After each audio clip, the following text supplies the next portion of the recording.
anak-anak patah tangannya, rontok giginya. Bagimu negeri jiwa raga kami.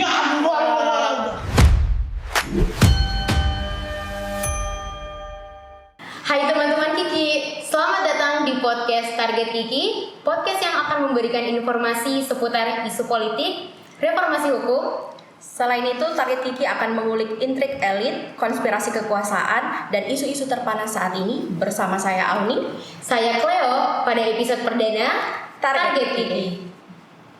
Oke teman-teman, di sini kita akan menyapa langsung owner dari podcast Target Kiki, yaitu Prof. Hermawan Sulistyo atau biasa yang disapa dengan Prof. Kiki. Hai Prof, mungkin bisa menyapa teman-teman yang di rumah yang melihat video kita. Oke. Salam kenal, hai. Ya, Prof. Kiki ini adalah salah satu demonstran atau orang yang secara langsung turut andil dalam reformasi 98. Nah, selain itu Cleo, di sini juga kita menghadirkan salah satu wartawan senior dan merupakan salah satu aktivis 98, yaitu Bapak Marioleh. Selamat datang Bapak Marioleh. Selamat datang. Nah, Leo, ketika kita berbicara tentang 98, beliau-beliau ini adalah orang yang aktif menggaungkan demokrasi ketika 98 itu terjadi, Leo. Maka dari itu saya mau ingin bertanya ke Prof. Kiki dan juga ke Bapak Marioleh, sebenarnya apa sih trigger awal 98 itu terjadi sebenarnya? Begini, tidak ada satu peristiwa sejarah itu muncul tiba-tiba. Jadi proses ini sudah lama, bertahun-tahun, 30 tahun Presiden Soeharto memimpin itu, represi luar biasa. Represi luar biasa. Kita di ruang podcast, kita ngobrol seperti ini nih. Minggu depan Marioleh hilang. Oke. Gitu. Ya, minggu depannya lagi saya di rumah sakit digebuki. Wow. Nah, jadi itu berlangsung selama 30 tahun. Jadi orang itu sudah sudah pepak sekali sebelum-sebelumnya. Kenapa tidak berontak? Karena direpresi dan ada kue ekonomi. Jadi kue pembangunan itu masih ada. Jadi orang masih bisa makan, masih ketika ada krisis, lalu orang tidak bisa makan, dolar tiba-tiba naik, lalu beras susah, sembako susah, segala macam, meledaklah gitu. Dan sebelum meledak, orang udah marah semua, gelisah, kecewa, marah. Teman-teman mahasiswa ini yang keluar mewakili suara rakyat ini. Partai politik nggak ada bunyinya sama sekali waktu itu juga gitu. Jadi teman-teman mahasiswa lah yang keluar dengan program perubahan apapun gitu. Perubahan itu. Berarti izin Prof, di sini kan Prof Kiki ini sama Pak Marioleh ini adalah salah satu orang yang menjadi salah satu tokoh gitu di aksi reformasi 98. Nah, kalau yang Prof Kiki sendiri lihat, apakah dari beberapa kejadian di reformasi 98 itu benar-benar karena ada kebijakan yang harus diubah ataukah ada intervensi? Mungkin saya pengen dengar dari Pak Mariolehnya juga bagaimana dengan hal tersebut. Apakah ada intervensi dari belakang atau bagaimana? Ya dia provokatornya, saya ikut Marioleh itu. Siap. Ya, kalau saya lihat begini ya. Kalau dibandingkan saat ini dengan dulu 98 itu yang Prof Kiki sudah singgung, keadaan yang di 98 itu kan diawali dengan hal-hal yang sangat represif, terus kemudian gejolak ekonomi, masyarakat memang sudah akhirnya sedikit frustasi, kemudian kemudian itulah yang sebenarnya yang di-manage oleh mahasiswa yang mereka punya keintelektualan dan keberanian, ya akhirnya mereka lah yang mengakomodir kemarahan atau kegelisahan masyarakat. Nah, kalau dibandingkan saat ini mungkin ada kekecewaan itu, tapi juga dibandingkan dengan fakta yang ada. Lihat di jalan bisa. Ketika mobil listrik muncul, kok banyak yang beli gitu loh. Nah, ini kan sesuatu yang fakta yang berbeda. kok kafe rame setiap malam minggu, setiap weekend, kok tempat liburan puncak penuh terus. Iya. Ini kesengsaraan yang mana sebenarnya? Nah kemudian kita melihat kalau bicara sekarang aktivis misalkan, ada aktivis yang 98 mendukung pemerintah sekarang, ada yang tidak mendukung, atau misalkan yang tidak mendukung dengan situasi saat ini. Pendukung itu ada dua juga, kita belah juga. Yang tidak mendukung misalkan memang idealis atau memang tidak dapat jatah. Itu harus jelas. Menarik. Ada juga 98 itu yang mendukung situasi saat ini, tapi karena dia nggak dapat jatah. Yang lain dapat komisaris, yang lain dapat direksi di BUMN. Akhirnya dia mau nggak mau mendukung. Misalkan ya ada juga mendukung karena dia tidak firm mendukung pemerintah karena dia oposisi. Atau dia aktivis yang sudah masuk partai di oposisi yang saat ini, pasti dia tidak mendukung. Iya. Nah, kalau yang mendukung, pertama aktivis yang mendukung ya tentu yang dia sudah dapat jatah, dia sudah masuk ke zona kenyamanan, mau presidennya Fir'aun dia juga dukung pasti tentunya kan kayak gitu. Nah kalau dibandingkan represi seperti 98 dulu, yang seperti Prof. Diki katakan, saya aja dulu pernah gitu ya, 96 itu waktu kuda tuli itu kalau masuk tuh lihat pintu depan, kadang keluarnya tuh lihat pintu belakang gitu. Jadi kita udah tahu nih, dulu banyak tentara itu dominan tentara. Kremlin gitu kan, Kramat 5 itu nggak ngapain tuh dicari di depan RRC boleh masuk ke gini. Wah saat ini masuk, kita keluar lihat belakang, muncul di gedung peternakan Perpustakaan Nasional di Salemba kayak gitu. Akhirnya di 3 hari kok gak keluar nih orang itu kan bingung. Betul. Jadi ada kondisi memang represif itu betul menjadi trigger, dan kemudian saat ini kalau situasi ini terjadi saat ini, siap nggak teman-teman aktivis yang saat ini? Kalau dulu kita punya kontra intelijen yang kita lakukan terhadap tentara ataupun polisi. Ada senior kita yang ngebocor nih diktatnya nih, lu pelajarin HT-nya, dikasih HT-nya 157 Umar Kendari Irian keluar, Bandung sekitar 4, Bandung Umar Solo, kita terjemahkan dan kita tahu, kita monitor apa yang mereka lakukan di luar, tentara ataupun polisi gitu. Nah bahkan saking keselnya kita dengerin tuh polisi, udah dari UKI kita ngepost misalkan, udah kesel dia nih, kok kita ketahuan mulu, itu Batak-Batak udah keluar itu, capek mereka kan akhirnya pakai sandi-sandi ketahuan dia, Batak-Batak udah keluar tuh dari UKI kan. Betul. Ya, artinya bahwa kondisi represif yang saat ini tidak seperti 98. Betul. Nah, kalaupun ditanyakan goalnya, targetnya, ya kondisi objektifnya belum mendukung untuk melakukan gerakan besar untuk melakukan perubahan begitu. Baik, makanya dari itu saya penasaran sebenarnya Prof. Kiki, kalau bisa saya tanyakan sebenarnya behind the scene 98 konsolidasi gerakan seperti apa sih yang sebenarnya terjadi sebelum sipil-sipil ini mulai menduduki DPR seperti itu? Apa ingat ya? Jadi dia mau main di lapangan. Kalau saya sebetulnya innocent bystander. Innocent bystander itu kalau beliau itu lebih pada mentor sebenarnya. Kondisi di sana gimana? Buat ini kira-kira ini gimana Mas Kiki? Kemarin kita lempar molotov pakai crafting dari 100 cuma 3 yang meledak. Kok gitu lah? Iya, cari yang lebih tipis Mas Kiki keliling tuh. Tinjau ulang ya. Dia nyari pakai botol keras oke, gue sisir ya kan nyari. Berarti molotovnya sendiri pun ini buatan pribadi ya, bukan dari orang lain. Kita berhitung kok mereka kita kalah mulu, akhirnya belajar lah kita pakai kayu. Terlama-lama kok dia punya gas, kita nggak punya gas nih, bagaimana caranya? Udah molotov. Mohon maaf nih Pak Prof ya, kita kan apalagi saya ini yang Gen Z masih terbilang sangat muda dan tidak merasakan reformasi 98 itu. Nah kan yang biasanya kita dengar itu di reformasi 98 tuh ada bom molotov yang katanya dibuat sendiri.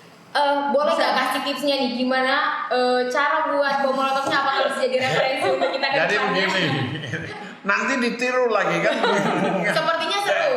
Bukan begini, idenya itu sebetulnya karena mahasiswa melakukan demo awal itu alegoris semua.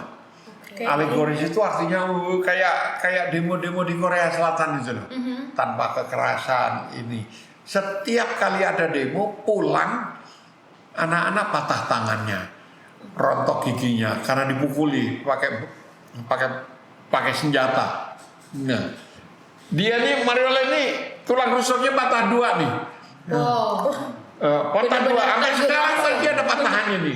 Leher sempat patah di pen saya. Itu Wow. 1 hari sebelum peristiwa Semanggi. Itu di Manggala, jembatan Pejumpungan Manggala menuju DPR waktu itu. Oh, di situ kenanya, Pak. Di Kena papai. sampai leher di pen. Wah, nggak perlu diraguin lagi kalau emang benar-benar orang yang terjun langsung di reformasi 98 jadi ini. lalu saya berpikir ini nggak fair ini. Masa pertandingan yang satu bawa senjata, yang satu nggak boleh bawa senjata, cuman mukul-mukul. Jadi mari kita bawa senjata. Nah, senjata kan nggak mungkin senjata api. Nah, waktu itu kami mendapati misalnya di Solo, itu kan polisi itu pentungannya dari karet apa? Bukan rotan. Dari rotan. Itu di atasnya itu dikasih paku. Nah kalau buat mukul anak-anak kan luka-luka. Iya, betul. Nah ini nggak fair ini. Mari pertandingan kita sederhanakan, kita sesuaikan. Mulailah kita beli pendungan. Saya cari potongan-potongan yang untuk bendera itu bambu di Pulau Gadung. Nah, beli di sana dipotong-potong supaya tidak ketahuan itu sebagai senjata, kita kasih bendera di atasnya. Tapi kalau tawuran, bisa. Harus dicatat, ada yang membedakan anak sekarang dengan dulu. Generasinya Mariole ini adalah generasi waktu SMA-nya tuh suka tawuran. Tawuran itu setiap minggu ada di mana-mana tawuran. Wow. Tapi tidak ada muatan politis. Sekarang kepentingan kita politis. Jadi marilah tawuran itu kita bikin politis, menjadi politis. Pakai bendera, pakai poster segala macam. Tapi prinsipnya tetap tawuran. Akibatnya apa? Akibatnya kalau chaos ini bentrok dengan aparat, itu yang terjadi bukan seperti sekarang dorong-dorongan, alegoris kayak gitu. Buyar semua, 1 lawan 1, pendung-pendungan, tawuran itu namanya. Prof Kiki, saya mau bertanya juga nih. Saat menggalang solidaritas massa secara masif seperti ini, sebenarnya respon negara saat itu tuh bagaimana, Prof Kiki? Terhadap melihat kalian ini di lapangan, mereka-mereka yang menduduki DPR tuh seperti apa? Itu harusnya jadi bahan pelajaran. Aparat itu terutama tentara yang ngadepin kita itu keras sekali. Apalagi saya juga mendengar ada teror dan penculikan saat itu ya, yang tidak mungkin bisa di 2026 ini dilakukan kembali, atau bagaimana Prof Kiki atau Bapak Mariole mungkin yang menjawab? Kalau saya gini, sederhana fakta, misalnya kayak saya alamin lah, nggak usah jauh-jauh. Waktu zaman 98, saya ngekos di belakang UPI. Itu waktu peristiwa kawan kami itu si Edo itu diculik, itu kosannya di belakang saya, di bawah saya di atas. Itu dikepung, masuk saya untuk mecahin atas kosan, saya kabur. Saya kabur ke perkampungan belakang, dan perkampungan belakang sudah ada beberapa orang yang kenal saya, akhirnya saya diumpetin. Nah, tetapi setelah pasca Edo, apakah itu meredup? Tidak. Justru malah makin parah. Makin keras. Artinya belajar dari 98, semakin aparat represif, disitulah mahasiswa atau massa diajarkan lebih militan dan lebih solid ya. Lebih militan. Artinya mereka bukannya takut. Saya pernah menonton misalkan podcastnya Mas Kiki di salah satu podcast lah. Ya kalau dibilang Mas Kiki itu kalau demo sekarang ditangkap, benar nggak ada yang belain. Kalau dulu teman satu ketangkap, saya ingat IPF Ikatan Perempuan Forum Kota, temennya satu kena ditangkap, 167 nyerahin diri ke Polda. Minta ditangkap. Karena cowoknya IPF ini kan perempuannya, cowoknya ditangkap, ceweknya marah, nih tangkap nih 167 tuh. Menyerahkan diri, Pak. Iya, menyerahkan diri, Polda penuh. polisinya bingung kan mau nyari makan, BAP-nya kan gimana? Ada cerita lucu yang lainnya. Jadi Gimana, Prof? kalau di Bandung di ITB ada satu mahasiswa ketangkep nih, misalnya aktivis. Kan selalu diinterogasi itu ditanya, temen lu siapa? Kalau teman-teman di Jakarta kan diumpetin dia nggak mau ngomong. Kalau saya misalnya ketangkep nih, emang kamu sama siapanya? Saya kan nggak sendiri Pak. Terus teman lu siapa? Mariole, rumahnya di sana, rumahnya di sana. Jadi tiba-tiba di sweeping semua, masuk penjara semua, lalu di dalam. Kenapa lu bilang? Kan gue pengen temen juga di dalam sini di penjara. Lah. Jadi mau manggil Iya, mas. jadi kayak dulu kalau menurut disiksa nggak, mereka tahan. Iya. Mereka tahan. Nah, mungkin bisa dikasih tips sedikit ya Pak Mariole sama Prof nih. Kalau kita lihat kan di Reformasi 98 itu berarti solidnya tuh benar-benar solid banget nih. Apakah ada tips gitu untuk demonstran di tahun 2026 ini agar lebih solid dalam melakukan aksi atau bagaimana nih Prof dan Pak Mariole? Harus ada common denominator namanya. Iya. Jadi ada kepentingan bersama atau ide bersama kayak gitu lah. Kalau dalam jangka panjang ide itu misalnya kita nggak bisa selesai kuliah dengan baik ini kalau kayak begini gitu. Karena harga-harga mahal, biaya menjadi mahal, sekolah menjadi mahal. Atau yang jangka pendek, kita nggak bisa nonton bioskop lagi nih, nggak punya duit. Ini krisis kayak gitu. Nah, itu lama-lama mengerucut menjadi satu ide. Apa yang salah? Oh berarti pemerintahnya salah nih, kan gitu. Sekarang ini belum. Ini pemerintah brengsek ini ekonominya, BBM naik segala macam. Yang lain, anak mahasiswa yang lainnya kata Mariole itu nggak masalah, saya mau ganti mobil. Oke. Jadi belum ada yang menyatukan. Sekarang ini belum ada yang menyatukan. Jadi dulu itu cepat konsolidasi sehingga ada rasa kebersamaan begitu gitu. Oke, berarti gini ya Mbak, kalau kita lihat dari jawaban Prof ini kan memperlihatkan bahwa beberapa oknum itu belum merasakan akibat dari beberapa kebijakan yang harus diubah ya. Betul. Nah, sedangkan di saat zaman itu satu orang merasakan susah, semuanya ikut dengan hal yang sama gitu ya. Maka dari itu aku penasaran banget kalau kita mengulas balik 98 itu tuh sudah hampir 28 tahun ya Prof. Wah iya, Itu nggak berasa 28 adalah tahun. waktu yang bisa dibilang tidak sedikit dan sangat-sangat cepat sehingga sekarang ini di 2026 demonstran ini mulai terganggu juga terhadap isu-isu yang selama ini di 98 pernah terjadi. Maka dari itu kalau kita mengingat di 28 tahun, saya mau tanya nih ke Prof dan Bapak Mariole. Ceritakan deh satu momen emosional, momen yang paling Bapak tidak pernah lupa dari proses-proses konsolidasi gerakan massa tersebut. Iya. Ya kalau saya sih pertama membandingkan dulu dengan suatu situasi saat ini dengan yang 98. Dulu kita perkuat dulu. Kenapa kita beda dengan, maaf ya kalau sebut merek, dulu dengan kawan-kawan PRD. Oke. Ya kita mengutamakan dulu kekuatan, bener solid dulu. Kita jahit dari Jakarta dulu, kemudian ke daerah, kemudian sehingga ketika terjadi momen kita bisa menilai udah saatnya all out belum? Oke. Atau memang itu hanya percikan-percikan saja.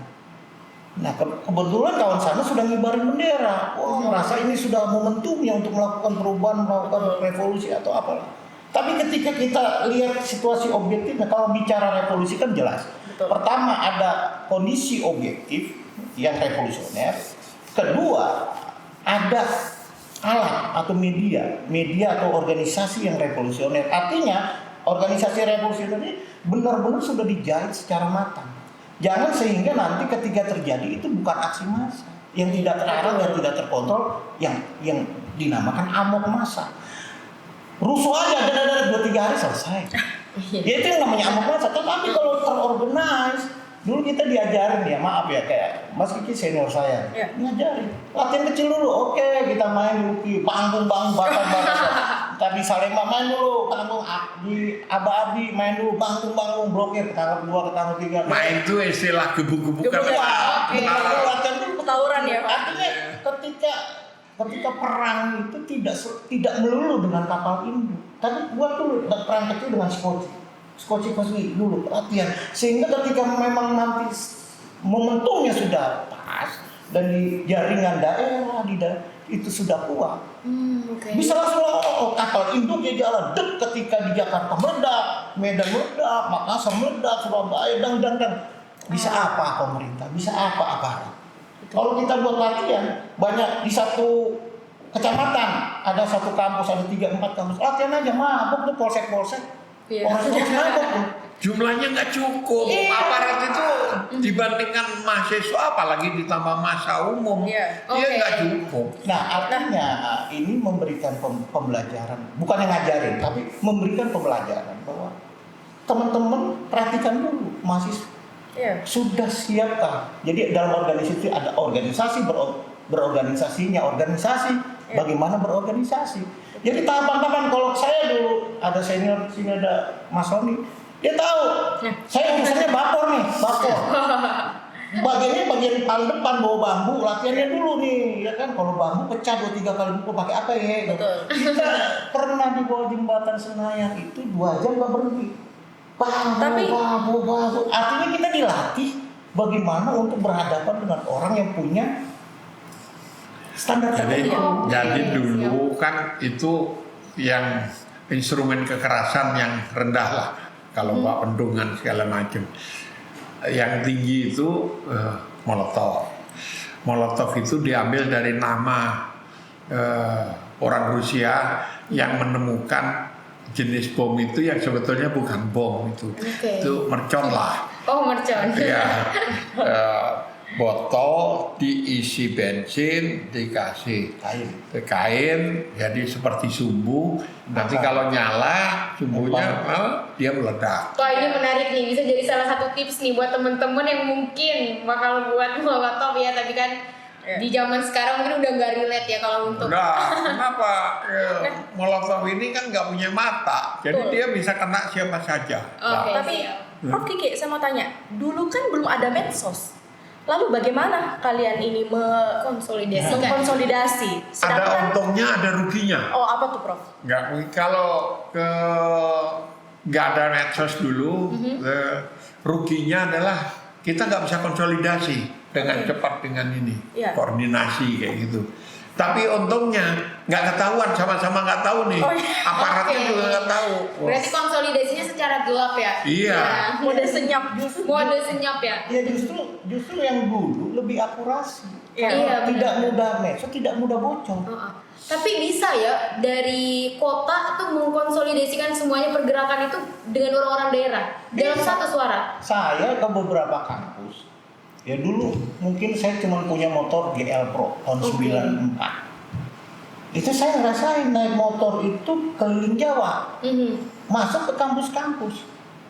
Itu cara yang paling cara yang paling efisien. Bukan, cara yang paling nggak bakal bocor lah. Karena kita tahu kalau pakai telepon itu kan kita nggak tahu, nggak clear juga nih. Udah ditahu misalkan Mas Kiki ini nomornya di Sadak, ini Marioli nomornya di Sadak. Iya, dan bisa sekarang ketahuan. terjadi Ya sama seperti ketika polisi atau tentara menggunakan HT yang HT-nya itu sudah kita ambil dan kita pelajari. Sandi-sandinya kita pelajari. 157 Umar Kendali iya, Irian keluar itu 45 Bandung Umar Solo menuju kayak gitu paham gitu. Nah, tapi ketika zaman dulu tidak ada media, justru itu membuat akurasi dan tingkat kebocoran itu tidak ada. Baik. Gitu loh. Bahkan kita, kalau Mas Kiki pernah cerita bagaimana menyebarkan pamflet saat itu.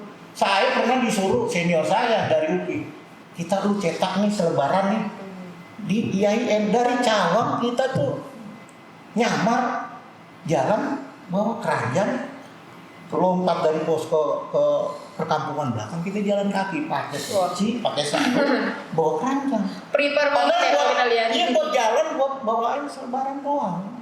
Pernah itu kita lakukan begitu supaya ya karena kita tahu kalau raja itu kan masih di mobil-mobil dicek, dilihat sama polisi sama tentara. Kalau kita jalan kaki belaga, kita dagang Singkong kan mereka nggak tahu nih siapa. Iya gitu. betul sekali. Itu dari IAIN ke Cawang jalan kaki kan lumayan. Ya bisa habis 5 betis lah kira-kira kalau bolak-balik kan. Siap.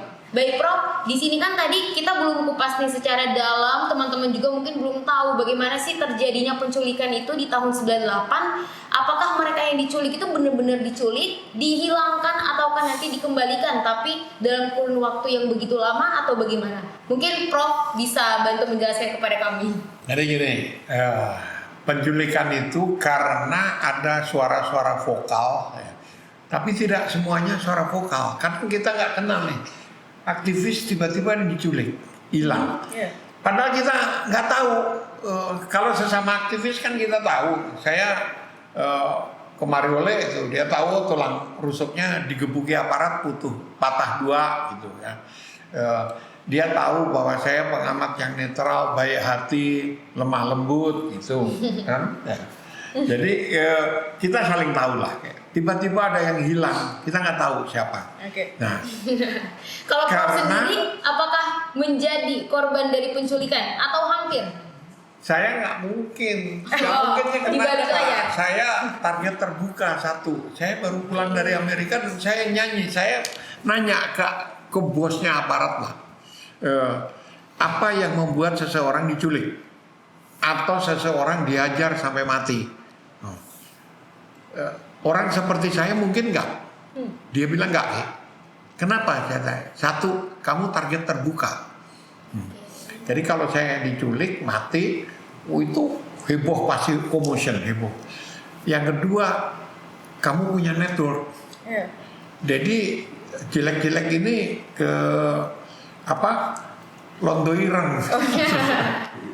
Jadi karena jadi saya sekolah di 25 tahun di Amerika, di seluruh dunia lah, malang melintang kayak gitu. Jadi kalau ada kasus suatu hari misalnya ada demo di Salemba nih, bentrok, saya tungguin anak-anak batu berseliweran di atas gitu kan.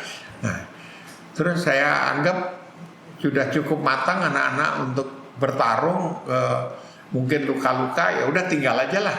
Saya pulang capek bakar sate saya. Tiba-tiba ditelepon dari New York, dari Eropa, dari mana-mana. Kiki, kamu di mana? Di rumah. Lagi ngapain? Bakar sate. Marah semua.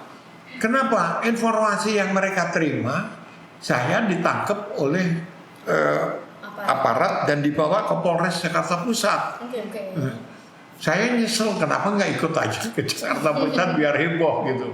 Nah, ini contohnya. Jadi target yang ketiga, tidak bangun kekuatan, karena saya ngoceh aja tiap hari di media, di mana-mana, ceramah di mana-mana sekeras-kerasnya, tapi tidak ada indikasi saya membangun kekuatan. Nah, padahal membangun kekuatannya itu malam hari. Nah, malam hari dan setelah separuh matang ini demo-demo ini, kita punya tempat latihan demo di Cilember, di Puncak. Iya. Proper banget ini mah. Jadi tanya Marul ini kan, jadi anak-anak kita aduin, separuh jadi aparat, separuh jadi demonstran. Wah, tawuran, berantem, simulasi. Iya, ada simulasinya ya. Gebuk-gebukan. Nah, kita yang senior-senior itu bawa selang dari atas, nyemproti mereka, pura-pura beranwir gas air mata. Semprotan itu. Jadi, nanti kalau yang bagian mahasiswa masih kalah, diulang lagi demonya gitu. Prof, sebagai demonstran tertua nih, Prof ini kan sevokal itu, apa Prof nggak takut sebenarnya? Saya beberapa kali ke dokter, saya minta cari urat takut saya, ternyata nggak ada. Wah, mau juga nih kita biar nggak ada rasa takut kayak gitu. Nah, dan kami ini udah nggak mikir takut, nggak mikir, pokoknya bergerak. Saking solidnya ya, aktivis di zaman itu. Tapi ada kejadian menariknya. Selama seminggu itu ada sekitar 15 orang. Nama-nama itu di list paling dicari oleh aparat keamanan. Nah, mereka suatu hari nongkrong di rumah saya di Depok, Terus saya anterin balik nih. Ada yang ke UKI, ada yang kemana-mana. Pakai mobil operasional saya, mobil mobil Land Cruiser. bukan mobilnya Safari. yang mobil box itu loh. Oh Iya. iya. Yang dulu. Nah, Double cabin. yang nggak pernah punya bensin. Kenapa? Bensinnya disedoti anak-anak bikin molotov. Oh, gitu. oke. Disortir buat molotov. Iya, jalan sepanjang Margonda itu ada operasi militer. Oke. Rahasia. Setiap 100 meter dirahasia tanpa kecuali, semua diberhentikan, kendaraan itu diperiksa. Aduh, sambil nyetir saya bilang, selesai nih Republik, gitu kan, udah semua tiarap. Saya buka jendela, jalan pelan, lah kok alhamdulillah tuh nggak ditanya, nggak diberhentikan mobil saya. Itu satu. Kejadian kedua, saya bawa BM nih. BM itu bom molotov gitu ya. Ya, beli botolnya biar murah itu di Bantar Gebang. Beli bekas. Kalau bekas, Pasokan lah dia. iya. Dirungsukkan. Barang. Biar murah harganya. Biar murah. Iya, oke. Belum dicuci. Kalau dicuci mahal. Berarti cuci sendiri tuh. Nggak semuanya? usah dicuci, Tanpa tinggal dicuci. diisi Bensin ya. bensin Bensin. aja. Bensinnya dari mobil saya kan. Itu di Rumah Sakit Jakarta ada ke saya salah masuk mau ke Rumah Sakit Jakarta, masuknya itu ke di mall di seberangnya. Oke. Apa yang terjadi? Ada 10 mobil tentara itu lagi istirahat di situ. Ada ratusan tentara di situ. Mati nih. Kalau dia itu bawa apa? Buka isinya molotov, selesai. Iya. Jadi saya muter balik itu, putar balik, nggak bisa lewat sini. Muter balik itu, dak tadi itu kan takut balik. Terus ke tempat anak-anak lagi main semua, lempar-lemparan. Saya datang disambut dengan gegap gempita, dikira bawa makanan. Nggak taunya bawa botolan. Nah, Itu di Rumah Sakit Jakarta. bentuk-bentuk pergerakan dan perlawanan Prof ini kan sebenarnya mengacu pada hal-hal yang berbau anarkis ya, Prof ya. Kita balik nih, Prof, sebenarnya makna filosofis anarkisme itu seperti apa sih sebenarnya, Prof? Anarki itu lawless, situasi yang tanpa aturan, tanpa hukum. Itu lawlessness, itu anarki. Nah, jadi ya pertarungan bebas. Nah, saya seneng anak-anak ini karena mereka terlatih waktu SMA-nya tuh tukang tawuran semua. Ini Bapak Mario ya. jadi pengalamannya tuh pengalaman tawuran, tinggal memberi muatan politis di situ. Gitu. Muatan idealisme, jadi ada idealisme. Tapi kalau suruh berkelahinya nggak perlu diajari. Nah, apa yang terjadi di kemudian hari adalah mereka ini kan 5 tahun nggak sekolah, demo aja tiap hari, tidak punya ijazah karena nggak sekolah kan, tidak punya skill karena skillnya itu ya hanya demo, di luar demo nggak bisa. Gitu. Akibatnya apa? Ketika suksesi itu proses suksesi ya, suksesi itu pergantian presiden. Reformasi itu bukan suksesi, meskipun berkaitan. Nah, itu selesai, mereka itu lulusnya itu ya terpaksa lah. Kamu lulus nggak, Le? Lulus. Lulus terpaksa kan? Itu di ijazahnya kan lulus cum laude gitu kan. Kalau mereka ini lulus dengan belas kasihan. Lulus dengan belas kasihan. Nah, akibatnya setelah itu susah cari kerja, tidak punya keahlian, tidak satu-satunya keahlian itu demo, tidak punya ijazah, tidak punya. Jadilah mereka ini yang sukses dalam tanda petik jadi komisaris. Karena komisaris tidak perlu keahlian, tidak perlu ijazah, tidak perlu kerja. Nah, pekerja-pekerja yang technical skills-nya punya seperti Mariole ini, kemudian Jadi wartawan cerita gagahnya itu idealis gitu. Wih. Padahal cerita sesungguhnya itu ya karena nasibnya buruk aja dia nggak ikut. Waduh, mungkin Pak Mario, saya juga izin bertanya mengenai anarkisme. Kalau yang dari Pak Mario lihat sendiri itu pada Gen Z, pada demonstrasi 2026 itu anarkisme itu seperti apa? Karena kan kalau yang kita lihat itu anarkisme yang terjadi itu sebenarnya lebih ke jejak digital. Mungkin banyak sekali ujaran kebencian yang dilontarkan dari demonstran-demonstran karena kan mereka nggak ada kekuatan untuk anarkisme seperti demonstran di tahun 98 itu. Ya, kalau saya gini, mau ceritanya gini. Oke. Kalau dulu di 98 itu kita tahu nih, misalkan saya tadi sudah cerita teman-teman seangkatan di satu kampus, dulu namanya Edo itu diculik. Walaupun di ujungnya kemudian dia dikembalikan, tapi dalam mohon maaf dikembalikan dengan setengah gerot.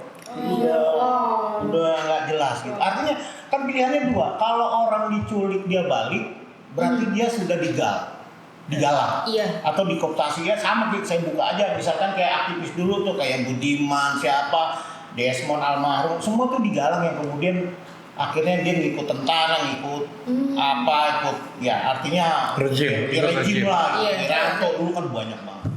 Nah, kalau kita akhirnya belajar dari situ terkait teman kawan-kawan diculik, nyambung dari cerita Prof Kiki, kita dibuat pelatihan di Cilember. Pertama ketika pelatihan itu yang ditanya satu, makmum hak hidup Anda dicabut, gak siap pulang. Oke. Wow. Nah itu dia kita latihan. Sampai dilatih itu ada pohon onje di gunung-gunung itu ada pohon onje, persis pohon tebu. Itu keras. Itu dipukul. Wah, kamu gimana ini? Sakit, rakyat lebih sakit dari itu, cepat. Sampai itu pecah. Akhirnya kita diajar tiarap ya. Artinya kita ingin mencapai suatu tatanan fisik yang hampir levelnya kayak tentara atau pasukan khusus misalnya. Itu fisiknya tapi pas saat pelatihan bentuk pecah pala sini, kaki pada biru-biru pecah. Ya itu kita dilatih. Nah ketika pulang dari Cilember, saya pulang waktu itu naik bus turun di stasiun Cawang, depan Cawang tuh. Di Cawang di halte banyak tentara, bawaannya udah mau makan. Wah, ini begini gue mau makan. Artinya udah kebakar, ini mau makan. Karena udah ada bekal sendiri. Nah, satu. Terus kedua, ketika kita pun menghadapi penculikan dengan kesiapan personal yang mumpuni, teman-teman senior juga buat takwa, tim advokasi mahasiswa waktu itu. Kebetulan senior kita langsung. Ketika kita ditangkap, mereka sudah bergerak. Artinya kita tidak ada kekhawatiran kalau kita demo ditangkap tuh nggak ada yang nemenin gitu, nggak ada yang peduli. Senior langsung turun. Nah bahkan kalau kita bentur habis-habisan, saya pernah dijahit tuh tangan tuh sambil lari sama siapa? Tim medisnya Uki gitu lari itu dijahit tangan. Ada nggak rescue yang bisa melakukan semacam pengobatan awal? Itu sambil lari tokon sambil jahit gitu loh. Pala bocel diobatin kerja sambil lari itu. Siapa gitu. Mario? Itu kan salah satu keputusan yang ekstrim banget yang Pak Mario buat. Bagaimana bisa Pak Mario itu bisa memutuskan untuk melakukan hal se-ekstrim itu? Yang kalau kami pun dengar itu kayak wah ini Itu adalah hal yang tidak akan terjadi di zaman sekarang ya. Iya. Bagaimana? Jujur aja kayak dulu tuh agak lebih maju ya, karena dulu itu kita memang udah pertama mendapat doktrin yang cukup keras dari pendahulu senior. Ya yang bahasa Mas Kiki bilang, ya nggak bakalan takut mati atau bahkan kita tutup, kalau perlu kita tutupi semangat idealis kita dengan bangkai kita, badan kita pakai nyawa kita. Saya pernah ngalamin demo itu udah ribut paling depan, saya 16 peluru itu masuk. Itu pertama pakai baju, pakai jaket hitam, pakai armator biru, itu pasti 16 masuk itu ya lumayan lah 4 cm itu Ya artinya udah gini doang. Aduh kenapa gini doang aja enggak. Gitu loh. Jadi udah kita bisa nakar kalau kena golok rasanya begini. Kalau kena senjata peluru karet rasanya begini nih, kena bentungan yang besi, rotan nih cuman pecah. Jadi ada cerita kalau itu. Kenapa? Kita kan masuk anak-anak jalanan banyak kayak gitu. Itu jadi mata-mata kita. Kenapa?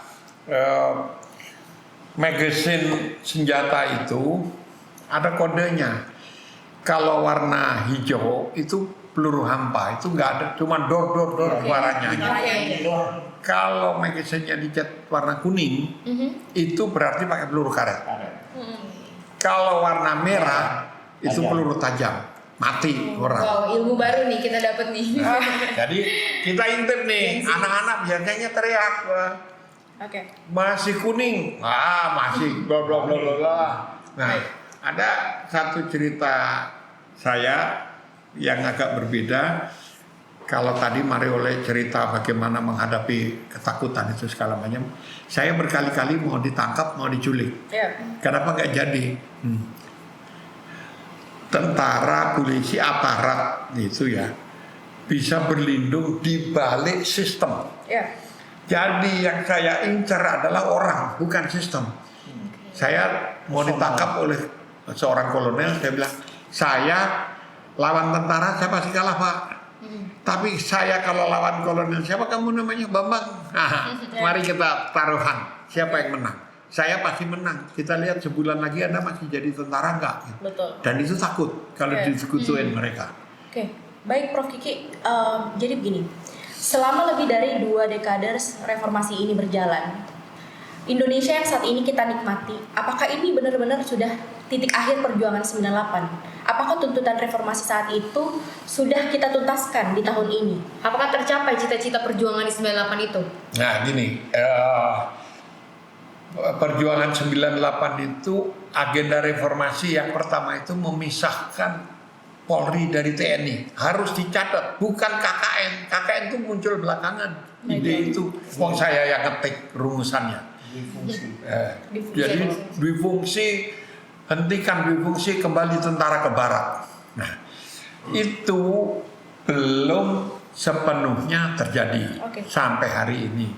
Yang sudah terjadi adalah kebebasan berserikat dalam bentuk partai-partai politik, tapi partai politiknya jadi brengsek sekarang ini. Gitu.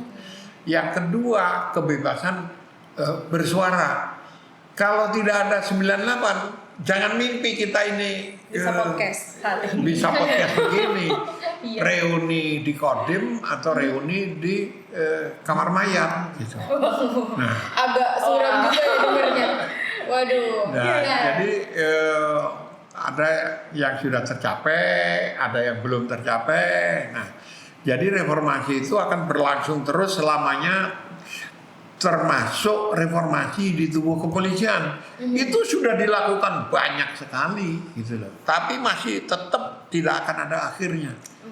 Karena kita peradaban itu maju ke depan bukan mundur ke belakang, gitu.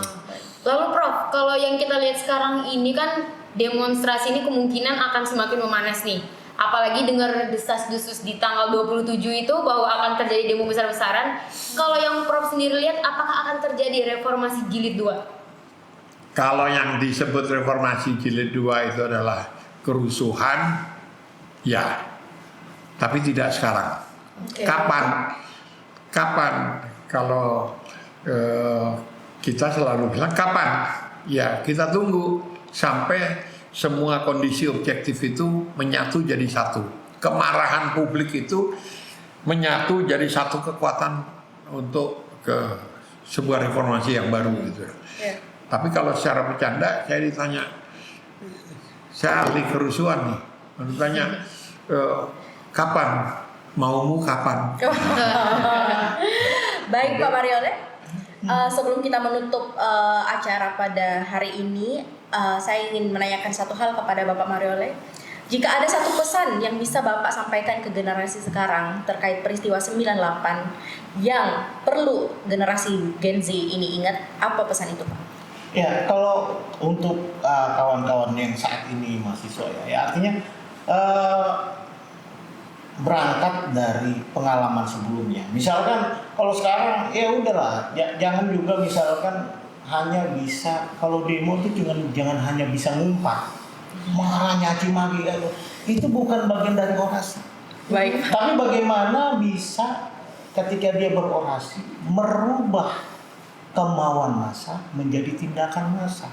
Iya.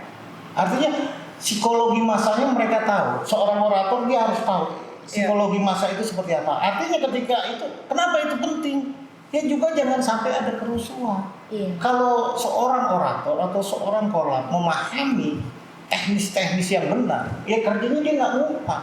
Iya. Tapi dia memberikan pendidikan bagaimana mengetahui psikologi massa agar massa itu terpimpin. Tidak lost control, tidak jadi sembarangan. Ya, yang di sono toto belum apa-apa udah lempar batu, padahal yang lain belum siap misalkan. Tapi kalau yang terorganize, kalau kita dulu mau terorganize, kita mau bentrok nih, udah kita sepakat mau bentrok, oke? Yang tim sono udah satu udah ngincer komandan, siap ngambil HP. Jadi seketika tiktuk udah hilang dia, bingung kan koordinasi. Yang tim lain udah siap-siap sweeping, truk-truk lewat ambilin pipanya. Pipa yang buat dongkrak itu diambilin. Jadi buat mecahin tameng itu cuma pipa itu yang bisa. Karena kita nggak bisa bawa pipa, bawa besi kan. Kita udah sweeping, udah semua udah siap, HP udah diambil, langsung bagimu negeri jiwa raga kami. Ya Allah, hancur semua pokoknya. Udah kebayang banget itu ya situasi di sana. Mau meledak itu nggak peduli. Pokoknya udah 3-4 jam. Ya itu artinya terpimpin konsepnya agar mengantisipasi amok massa. Amok massa apa? Bukan aksi massa atau massa aksi, tapi amok massa yang tidak terkendali, yang tidak ada untungnya. Masyarakat targetnya mahasiswa targetnya nggak sampai, masyarakat pemerintah juga malah berbalik gitu. Oke, jadi kita menjustifikasi negatif terhadap mengharapkan tidak ada umpatan-umpatan, melainkan apa yang diharapkan sama masyarakat sama semuanya itu benar-benar tersampaikan tanpa harus melakukan umpatan-umpatan itu ya. Oke, mungkin perlu juga kita dengarkan pesan dari Prof Kiki untuk demonstran di tahun 2026 ini.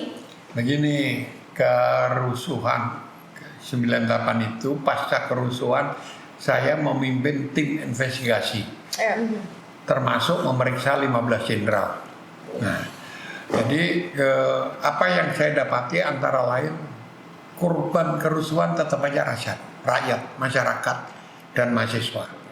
Bukan pemimpinnya. Kalau korban yang mati anggota DPR mah kita senang. Ini kan enggak.